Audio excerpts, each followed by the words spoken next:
Students, आज हम पढ़ेंगे initial part of the chapter 22, that is chemical coordination and integration. Start करते हैं इसको। आप सब ने पहले से पढ़ा हुआ है, आप सब जानते हैं कि हमारा जो नर्वस सिस्टम है वो point two point rapid coordination provide करता है हमारे ऑर्गन्स के लिए। तो रैपिडली हम अपने किसी भी ऑर्गन को मूव कर सकते हैं, एक्शन कर सकते हैं because of the nervous system. Nervous system जो है वो फास्ट तो कोऑर्डिनेट कराता है ना, न्यूरल कोऑर्डिनेशन फास्ट होता है, बट उसकी जो लेंथ है वो बड़ी शॉर्ट होती है, इट इज़ शॉर्ट लिव्ड। तो हमारे जो नर्व फाइबर्स हैं वो हमारे सारे सेल्स तक पहुंच बना के नहीं रख सकते, और हमारे जितने भी सेलुलर फंक्शंस हैं उनको लगातार रेगुलेट करना हमारे लिए ज़रूरी होता है।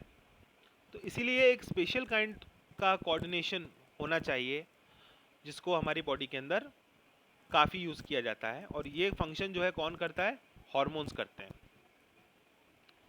तो नर्वस सिस्टम और एंडोक्राइन सिस्टम जो कि हार्मोन को बनाने का काम आता है, ये दोनों मिलकर के जॉइंटली इसको करते हैं, और इससे हमारी बॉडी के जितने भी फिजियोलॉजिकल फंक्शंस हैं वो रेगुलेट होते हैं।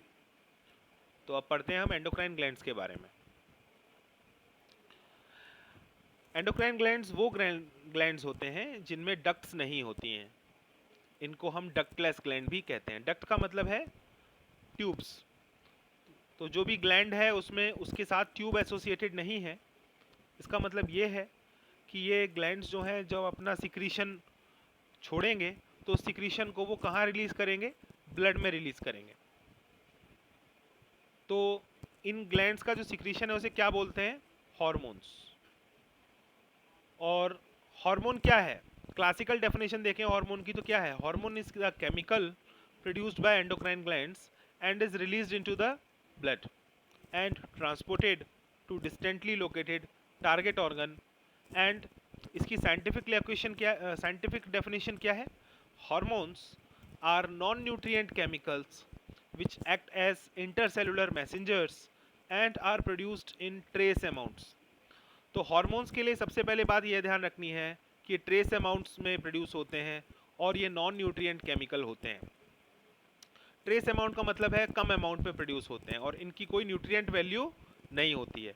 ये सेल टू सेल मैसेंजर का काम करते हैं, यानी एक सेल से दूसरे सेल तक मैसेज पहुंचाने का काम करते हैं, और इसीलिए ये केमिकल कोऑर्डिनेशन में हेल्प करते हैं। कहाँ बनते हैं हार्मोन्स? एंडोक्राइन ग्लैंड्स में बनते हैं। तो ये जो नई डेफिनेशन है, क्लासिकल डेफिनेशन क्या कहती थी? क्लासिकल डेफिनेशन कहती थी कि हार्मोन्स एंडोक्राइन ग्लैंड में बनते हैं, ब्लड में रिलीज होते हैं और टारगेट ऑर्गन पर जाकर अपना फंक्शन करते हैं। लेकिन ये जो नई डेफिनेशन है इसने बहुत सारे नए मॉलिक्यूल्स को हार्मोन्स के अंदर शामिल कर लिया है, और इसकी वजह से हम लोग ज़्यादा बेहतर तरीके से अब डिफाइन कर पाते हैं हार्मोन्स को। अगर हम इन्वर्टिब्रेट्स का एंडोक्राइन सिस्टम स्टडी करेंगे तो बहुत सिंपल होता है, वो बहुत कम हार्मोन्स होते हैं उसके अंदर। लेकिन वर्टिब्रेट्स की बात करेंगे तो वर्टिब्रेट्स में बहुत सारे हार्मोन्स होते हैं और जिनकी रिक्वायरमेंट उन्हें लगातार होती है।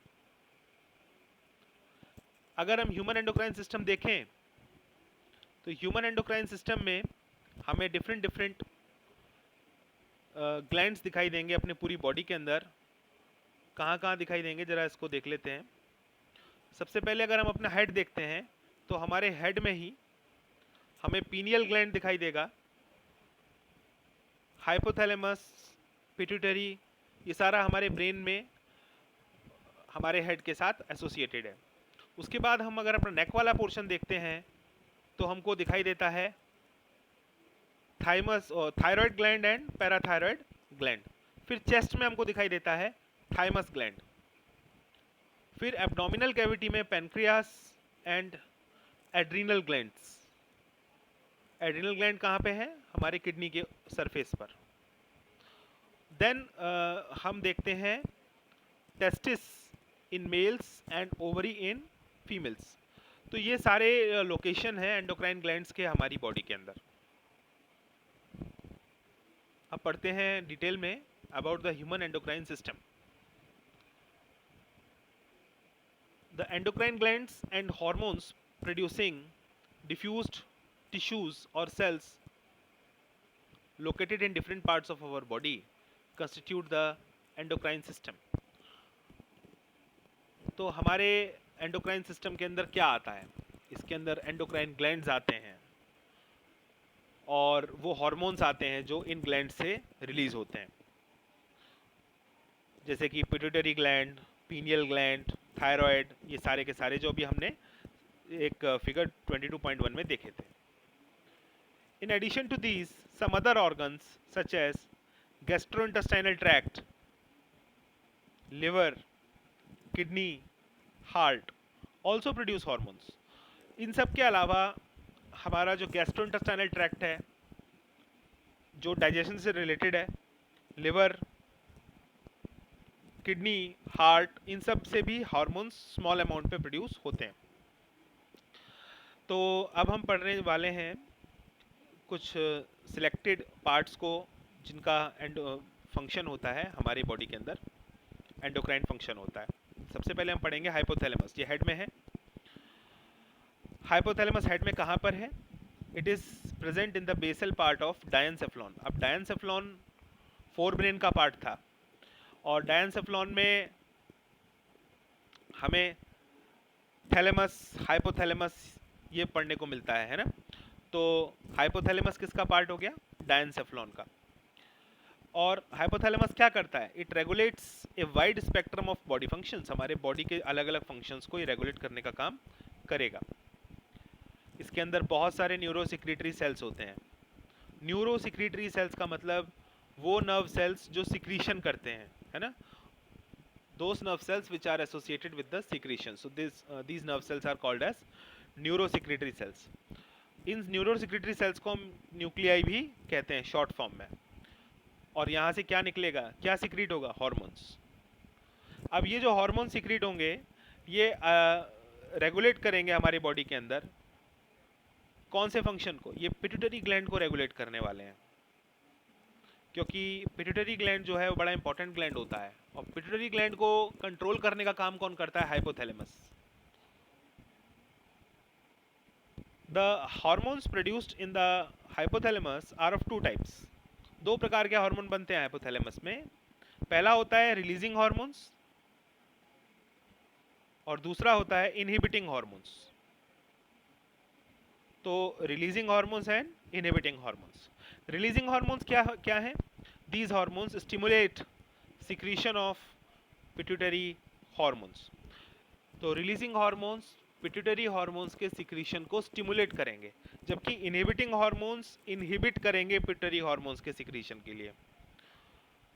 तो इस प्रकार से हम देखें तो हाइपोथैलेमस में दो प्रकार के हार्मोन बनते हैं, आइदर रिलीजिंग हार्मोन्स और इनहिबिटिंग हार्मोन्स।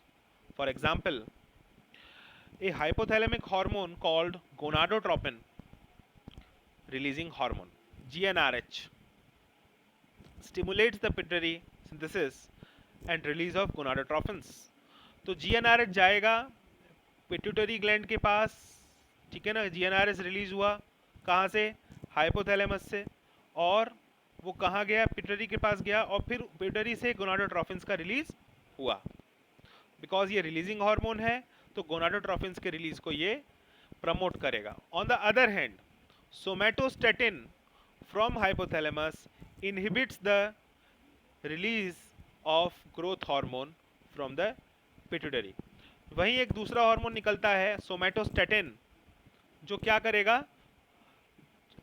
पिट्यूटरी के पास जाएगा, हाइपोथैलेमस से कहाँ जाएगा? पिट्यूटरी के पास जाएगा और ग्रोथ हार्मोन के रिलीज को स्टॉप करने का काम करेगा। So these hormones originating in the hypothalamic neurons pass through the axons and are released from their nerve endings। These hormones reach pituitary gland through a portal circulatory system and regulate the functions of anterior pituitary। The posterior pituitary is under the direct neural regulation of hypothalamus। तो अगर आप hypothalamus का structure देखें और pituitary का structure देखें तो आप समझ जाएंगे। ये रीजन जो है हाइपोथैलेमस का रीजन है, और हाइपोथैलेमिक न्यूरॉन्स कहाँ हैं, ये रहे, ठीक है ना। तो हाइपोथैलेमिक न्यूरॉन्स आपको दिखाई दे रहे हैं, ये रहे, हाइपोथैलेमस वाले रीजन से, यानी इस वाले रीजन से ओरिजिनेट हो रहे हैं। अब हाइपोथैलेमस से जो न्यूरॉन्स रिलीज हो रहे हैं, वहाँ से जो निकल रहे हैं न्यूरॉन्स, वो न्यूरॉन्स दो तरीके से अपना प्रभाव दिखाते हैं। अब देखो, ये जो न्यूरॉन आपको दिखाई दे रहा है, ये वाला न्यूरॉन, ये शॉर्ट है, और ये अपने सिक्रीशन को कहाँ रिलीज कर रहा है, पोर्टल सर्कुलेशन में रिलीज कर रहा है। और ये पोर्टल सर्कुलेशन इसको लेकर के आ रहा है, और इस जो हार्मोन यहाँ से निकल रहे हैं उनको लेकर के कहाँ जा रहा है, एंटीरियर पिट्यूटरी के पास, ठीक है ना। तो एंटीरियर पिट्यूटरी तक जो हार्मोन्स हैं वो कैसे आ रहे हैं, पोर्टल सर्कुलेशन से आ रहे हैं, जबकि पोस्टीरियर पिट्यूटरी डायरेक्ट कंट्रोल में है हाइपोथैलेमिक न्यूरॉन्स के। यानी देखो, हाइपोथैलेमिक न्यूरॉन कहाँ तक आ गया है, पोस्टीरियर पिट्यूटरी तक आ गया है। तो मतलब ये डायरेक्टली कंट्रोल कर सकता है पोस्टीरियर पिट्यूटरी को, ठीक है ना। जबकि एंटीरियर पिट्यूटरी तक हार्मोन कहाँ से आएंगे, सर्कुलेशन से आएंगे, पोर्टल सर्कुलेशन से। तो ये पॉइंट आपके समझ में आ गया होगा, क्लियर। जैसे कि यहाँ पर लिखा हुआ है लास्ट में, ये वाला पार्ट जो है इसको आप पढ़ेंगे तो समझ में आ जाएगा। The posterior pituitary is under direct neural regulation of the hypothalamus. अच्छा, ये हार्मोन्स जो हैं ये बन कहाँ रहे हैं, हाइपोथैलेमिक न्यूरॉन में बन रहे हैं, और एक्सॉन से होते हुए कहाँ चले जाते हैं, नर्व एंडिंग में, ठीक है ना। तो इसका मतलब ये हार्मोन्स कहाँ बन रहे हैं, यहाँ बन रहे हैं न्यूरॉन्स में, और ये एक्सॉन्स से होते हुए नर्व एंडिंग से होकर के फिर वापस अपने टारगेट ऑर्गन की तरफ चले जाते हैं।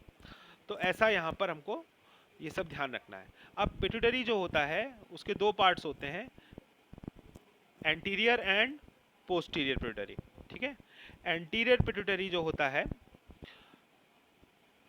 इसको हम एडिनोहाइपोफाइसिस कहते हैं, और पोस्टीरियर पिट्यूटरी को क्या बोलते हैं, न्यूरोहाइपोफाइसिस, ठीक है। तो ये आपको ध्यान रखना है।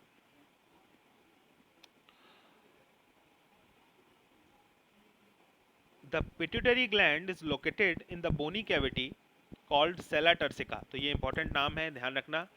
हमारे ब्रेन में बोनी कैविटी है, यानी बोन से बनी हुई एक कैविटी है, उसको क्या बोलते हैं, सेला टर्सिका, और उसके अंदर क्या प्रेजेंट है, हमारा पिट्यूटरी ग्लैंड प्रेजेंट है।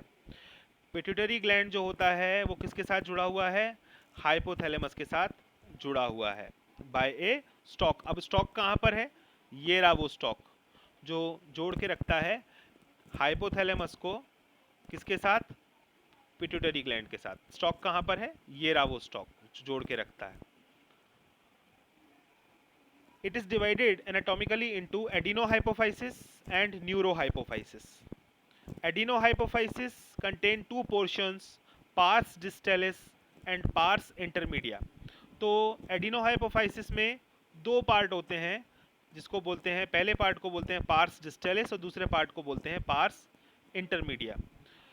The pars distalis region of pituitary commonly called as anterior pituitary produces, देखो जो पार्स डिस्टेलिस है उससे क्या निकलता है, कौन कौन से हार्मोन्स निकलते हैं, जैसे ग्रोथ हार्मोन है, प्रोलैक्टिन है, थायराइड स्टिमुलेटिंग हार्मोन है जिसको टीएसएच बोलते हैं, एड्रीनोकॉर्टिकोट्रॉफिक हार्मोन है, ल्यूटिनाइजिंग हार्मोन है, फॉलिकल स्टिमुलेटिंग हार्मोन। ये सारे हार्मोन्स कहाँ से आ रहे हैं, पार्स डिस्टेलिस से आ रहे हैं। पार्स डिस्टेलिस कहाँ पर है, एंटीरियर पिट्यूटरी में है, ठीक है ना। Pars intermedia secretes only one hormone which is called as melanocyte stimulating hormone MSH। तो पार्स इंटरमीडिया से केवल एक ही हार्मोन आता है। ह्यूमंस में देखा जाए तो जो पार्स इंटरमीडिया है इट इज ऑलमोस्ट मर्ज्ड, पूरी तरीके से लगभग मिला हुआ है पार्स डिस्टेलिस के साथ। अब जो हमारा न्यूरोहाइपोफाइसिस है उसको क्या बोलते हैं, न्यूरोहाइपोफाइसिस को हम बोलते हैं पार्स नर्वोसा, और ये हमारा न्यूरोहाइपोफाइसिस पोर्शन है, पार्स नर्वोसा। तो it is under direct control of the hypothalamic neurons. अब न्यूरोहाइपोफाइसिस में कौन कौन से हार्मोन्स स्टोर होते हैं और रिलीज होते हैं यहाँ से, it stores and releases to hormones, first is oxytocin and second is the vasopressin. तो इन ऑक्सीटोसिन को, वैसोप्रेसिन को बनाया कहाँ जाता है? They are synthesised in the hypothalamus and then are transported axonally to the neurohypophysis. मतलब ये हार्मोन बने कहाँ पर? हाइपोथैलेमस में बने, और फिर न्यूरॉन के रास्ते ये कहाँ पर आ गए? हमारे न्यूरोहाइपोफाइसिस में आ गए और यहाँ स्टोर हो गए। फिर यहाँ से फिर ये रिलीज होते हैं और पूरी बॉडी को, या बॉडी में जहाँ पर भी इनका फंक्शन है वहाँ पर जाके अपना काम करते हैं।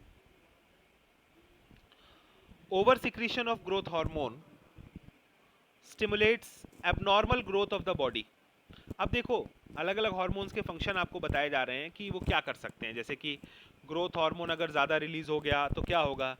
हमारी बॉडी की एबनॉर्मल ग्रोथ होने लग जाएगी, है ना, जिससे क्या होगा? जायंटिज्म हो जाएगा। लेकिन अगर लो सिक्रीशन हो गया जीएच का तो क्या होगा? हम ड्वार्फिज्म के शिकार हो जाएंगे, यानी हम बौने रह जाएंगे। तो ये दोनों चीज़ें ध्यान रखनी है यहाँ पर। क्लियर?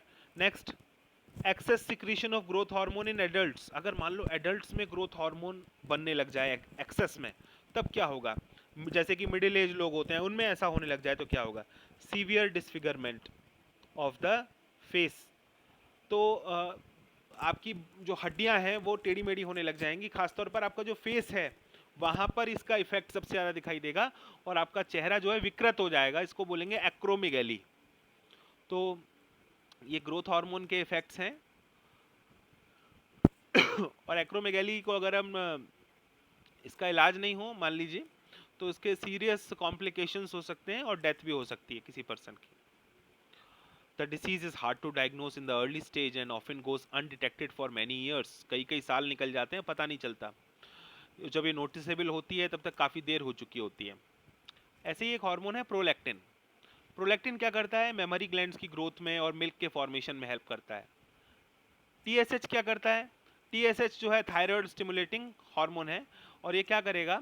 हमारे थायराइड ग्लैंड को स्टिमुलेट करेगा जिससे कि थायराइड हार्मोन्स रिलीज होंगे। और थायराइड हार्मोन्स का आपको रोल पता है कि वो हमारे मेटाबॉलिक रिएक्शंस को कंट्रोल करते हैं। ACTH stimulates the synthesis and secretion of steroid hormones called glucocorticoids. तो ACTH जो है ग्लूकोकॉर्टिकॉइड्स के सिंथेसिस में और सिक्रीशन में हेल्प करता है। और ग्लूकोकॉर्टिकॉइड कहाँ से रिलीज होते हैं? एड्रीनल कॉर्टेक्स से। एड्रीनल कॉर्टेक्स कौन से ग्लैंड में है? हमारे एड्रीनल ग्लैंड में है। एड्रीनल ग्लैंड कहाँ पर है? किडनी के डॉर्सल सरफेस पर। तो एड्रीनल ग्लैंड का जो एड्रीनल कॉर्टेक्स है वहाँ से क्या निकल रहा है? ग्लूकोकॉर्टिकॉइड। और ग्लूकोकॉर्टिकॉइड हमारा कार्बोहाइड्रेट मेटाबॉलिज्म में हेल्प करता है। LH और FSH हमारे रिप्रोडक्शन के लिए इंपॉर्टेंट हैं और हमारे गोनाड्स की एक्टिविटी के लिए इंपॉर्टेंट है, यानी टेस्टिस और ओवरी के लिए। इसलिए इनको गोनाडोट्रोफिन्स भी बोलते हैं। मेल्स में LH हमारे लिए जो मेल हार्मोन होते हैं, एंड्रोजिन्स होते हैं, उनके सिक्रीशन और सिंथेसिस में हेल्प करता है। और ये कहाँ बनते हैं? टेस्टिस में। In males FSH and androgens regulate the spermatogenesis. तो हमारा जो स्पर्मेटोजेनेसिस का काम होता है, जिसमें स्पर्म्स का फॉर्मेशन होता है, कहाँ होता है? टेस्टिस में। तो उसमें LH और FSH दोनों का रोल है।